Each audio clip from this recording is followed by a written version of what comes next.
Good morning, TikTok family. I hope you guys are doing well. So, story time again. This is the third story I wanted to mention to you. As you know from my original story, I found out about what my ex had been doing for, years and years. We ended up being together a total of 18 years between dating and marriage. And in these messages that I found were a bunch of women's email addresses. So a couple months ago, I thought, I have nothing to hurt by going and reaching out to these people.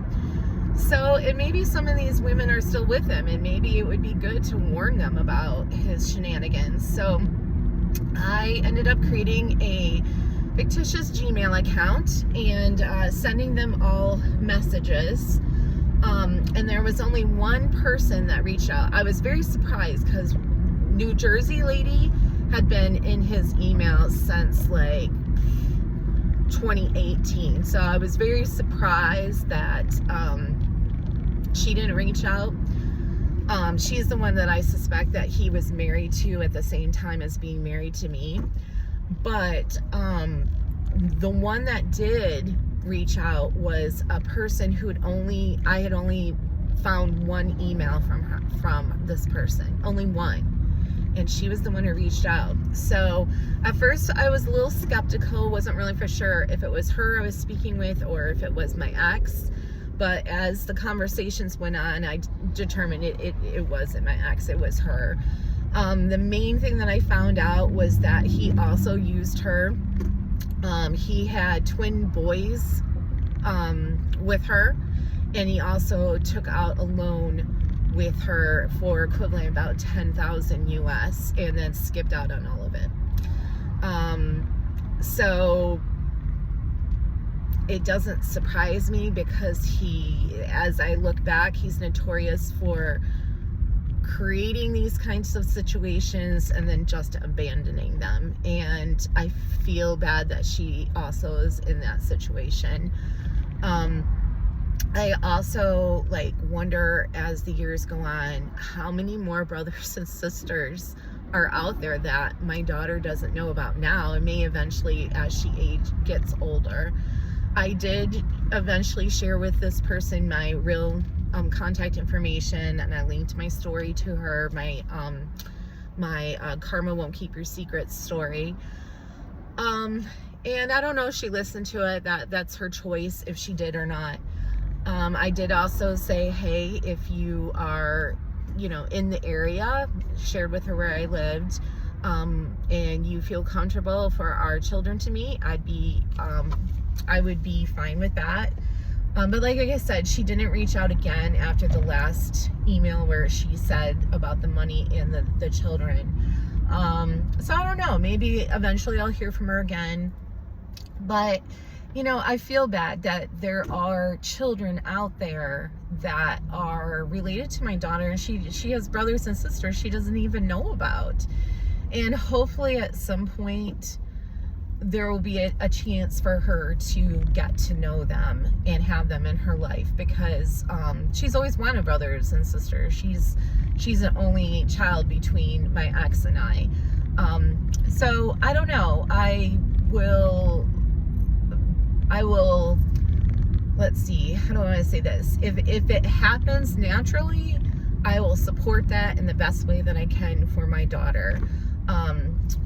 But I'm not going to force that to happen because it is not my place, and she's not at that age where I feel like I have to. She is only 9 years old.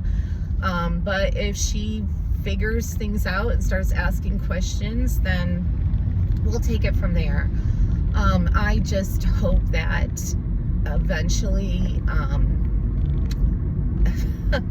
I hope for something I know that's not going to happen. I hope that someday my ex takes responsibility for these things and then looks around and realizes, oh wow, I've created a very large family. Let's find a way for the kids to have some kind of connection to each other. I don't know if that's going to happen. Probably not. But if there's a way that I can foster that in a healthy way for my daughter, I'm open to that. But anyways, yeah, you know, you just sit and you think, like, I was with this person for 18 years and he has, God only knows how many pseudo families in the US, Jamaica, Bahamas, wherever.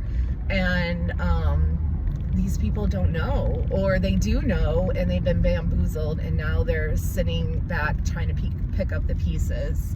It's kind of a surreal thing to think about. But yeah, so that's where we are with that. I have one more update story that I'll share with you another day, but I hope you guys have a wonderful day, and I'd love to hear what you think about this. If you've been in a situation where your significant other had other, like, children that you did not know about, and you had children, like, how did that work out? Was there eventually a time that you guys were able to blend together the kids so they could meet and have a relationship? Or perhaps you are a child that found this out when you grew up. You found out that you had brothers and sisters that you didn't know about. How did that affect you? What happened? So I'd be curious to know maybe some thoughts on how to navigate something like this. Like I said, I think right now my daughter's a little too young, but when she starts asking questions or finds out something, then you know, I'd love to hear what your thoughts are on how to prepare for such a thing. But you guys have a wonderful day. Keep doing you. Keep being awesome parents out there to your children, and also do not forget to take time for yourself. Our kids need single parents who love themselves and takes time for themselves too. So please go do that today. All right, you guys have a great one. Love you. Bye.